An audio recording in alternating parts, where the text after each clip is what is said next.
questions for Honor Huff, Treysen, Eaglestaff, and Brenen, Lorient. So, Brenen, start with you. Tougher battle than you thought? I mean, that was a war, that second half. What'd you think? For sure. They were trailing at half, so the coach at halftime definitely challenged his players, and they came out to play hard. Definitely a tough battle down there on the glass, but just able to get the job done, and I'm happy about that. Honor, you were able to get some threes to fall tonight. Did it feel good that you started to see stuff going in the net? For sure. I mean, first of all, credit to them. They came in here, weren't phased. They played a great game, had a great game plan, and, took us down to the wire. So, first, ultimately, credit to them. It definitely felt good to see something go through the net. I mean, I shot an air ball. Could have derailed my confidence, but, my teammates did a great job in the huddle of just encouraging me and telling me we need you to make some plays, make the next shot. So I think that the confidence that the coaching staff and teammates have in me kind of instilled it in myself to, okay, let's just wake up. So it was good to see something go through for sure. Honor, at the end there, do you intentionally try to sort of take over and take charge in the final minute or two in a close game? I mean, I'd be lying if I said no. I definitely would like to, have the ball in my hands to make a play, as we all would probably. So just if my number is called, I'm just going to be ready. So whoever the ball hands in, I know it's going to be a good play, no matter who has it. But if my name's called, I know I'll be ready for the challenge. Treysen, what does it mean after having a rough first game against Mount St. Mary's, only having 1 point, being able to go back and gain 12 points and starting to hit your shots a little bit more?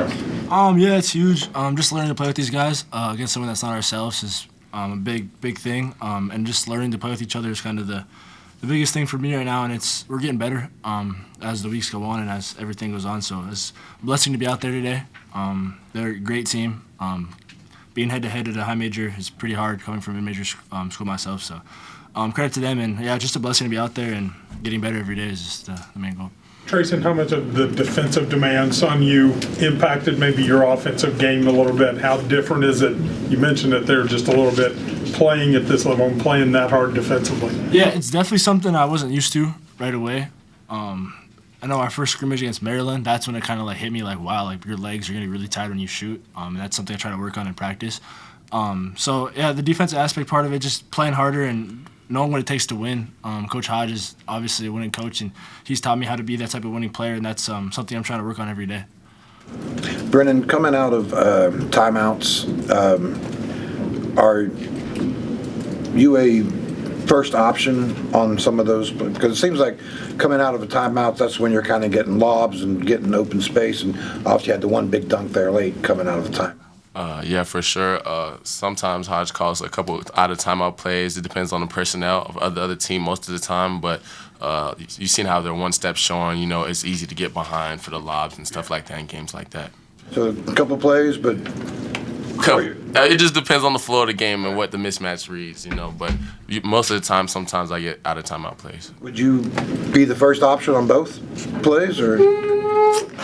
Yeah, I think so. But I mean, you know what I'm saying? We got real shooters, and whoever's hot at the moment, that's who's going to get the ball.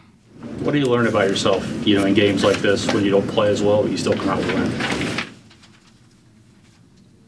win? Any of you? I mean, it just shows our unity. I think in times like that, it's best to kind of get together as a group and really grind it out. And I think that's what we had to do today. I think we all stepped up in our own way and own part to kind of, bring this W to fruition. I think that's what it has to be. And I think Coach Hodge does a great job of preaching that. You got to get beyond yourself. And I think I was victim to that a lot in my career. So when I'm not making shots, my whole game that's it. It's a wrap. So now it's kind of if I'm not making shots, I can give in to my teammates, give into the defensive end. And I think, obviously, like I said, Hodge does a great job of being a great example of that and teaching us that. You had a shot in front of the bench late in the second half. Looked like a really tough shot that you obviously knocked down. When did you develop the confidence that when you've gone through a stretch when you're not shooting at your best to still take a shot like that and understand, hey, this is a good shot for me? These guys. I mean, like I said, we got in the huddle, and right after the air ball, they're all coming up to me like, we're going to need you. That really, Harlan, he was in my face, slapping my chest, like, we're going to need you to make some big plays, and if you give me a glimpse of space, if your hand's not in my boogers, I'm going to shoot it, and I'm going to make it. So that's just kind of the confidence I've, garnered over my college career. And so you have to have that confidence. If you don't, I wouldn't be here. For any of you guys, the other day Coach Hodge was kind of breaking down his points of emphasis on the half-court defense for West Virginia, well, for his defense.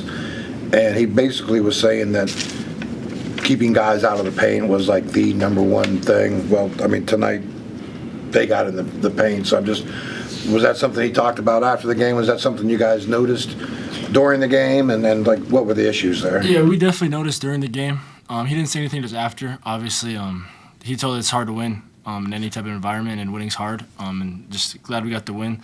But we knew it was happening. We knew rebounding was a big thing for us. I know there was about 2 or 3 possessions where they had 2 or 3 rebounds in one go. So that was kind of a big emphasis during the game. And just keeping that big guy from not using his right shoulder was another big emphasis.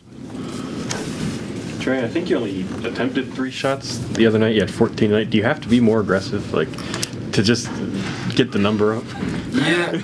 Yeah, I was just trying to play a role.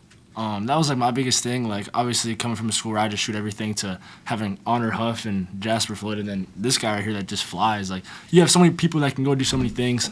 So I'm just not used to like being that passive. My thing was just, okay, play defense, shoot or open catch and shoot threes. And then tonight, really Coach Forte was in my ear about, like, you can just be aggressive, like, just go. Like, he's not gonna say anything if you go make a play. And that was kind of my thing. I kept overthinking it too much, and then today some of my shots didn't fall. I didn't shoot the best percentages, but it definitely felt good just to be aggressive today and just go out there and play basketball.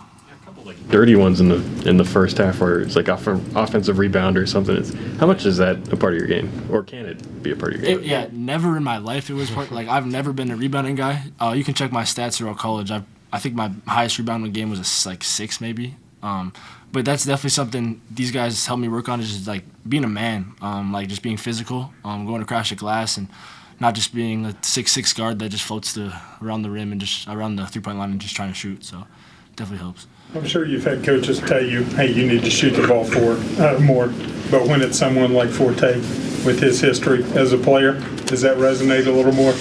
Yeah, he's been screaming at me all summer to do that, and it really hasn't clicked for me because I just trying to please everyone around me and just try to get them involved. And then obviously when game time comes, like, a whole different mode comes in your head. Like, you just gotta play, and stop thinking. And that's something I did a lot this summer, is just think too much. And then today, we just went out there and played. Got a gritty win today. It's a blessing. His roommate told him to do that too. I don't know who that is, but his roommate had a conversation with him the other night. I had a conversation with him the other night too. His roommate. I don't know who it is though.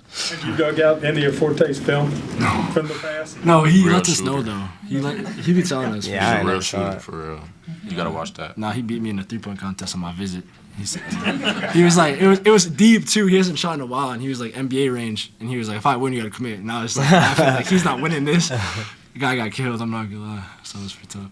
Brenen, your 5 blocks tonight, obviously the one kind of in the last minute there kind of stands out. But can you just talk about that moment, and like seemed like you had sized up a couple of those blocks pretty well. Yeah, it's just Coach talks about it every day. The guard wall up and the help come from the big man. So the guards did a good job tonight at just making their man focus on trying to make the layup through contact as much as they can. And I was just able to be in the right position to block those shots. You blocked 5 shots in a game before, or? Not that I remember. That's insane. I didn't just notice that. That's nuts. Yeah, never have I. No. Do you consider yourself a shot blocker, or is that for sure? Yeah, for sure. Anybody at 6'9" at this level, you have to block shots. You can't be someone that's not a rim protector. But any part of my game I can showcase, I'll just take accountability for that.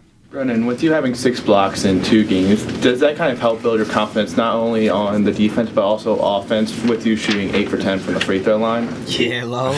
Yeah.